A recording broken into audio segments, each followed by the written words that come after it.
Hello，大家好，我係文天。嚟緊嘅賽季終於都出靈機一動，呢招技能令到富貴騎更進一步強化。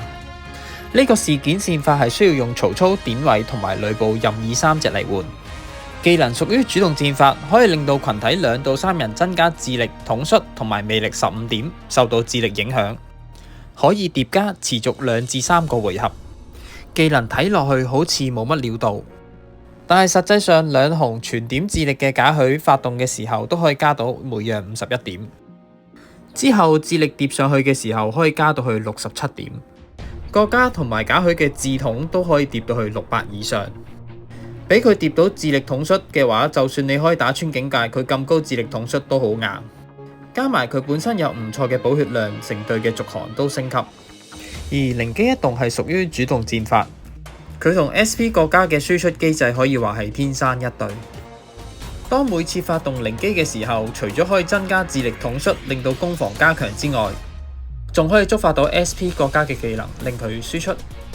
靈機一動嘅出現，令到富貴騎打和馬槍都可以休平。馬超雖然有看破，但係佢本身要捲速，令到武力唔高，要靠許攸降低對手4圍，先會有足夠嘅輸出。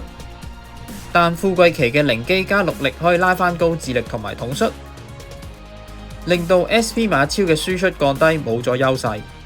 配點方面要注意嘅地方， SP 荀彧最好要加40到50點速，咁樣喺打網紅槍或者吳騎或者係虎神弓嘅時候就可以反彈乘氣，增加優勢。如果唔係就好容易俾呢幾隊低兵選打贏。咁喺最後有戰報俾大家參考翻。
咁今集暫時分享到呢一度，多謝大家支持，下集見。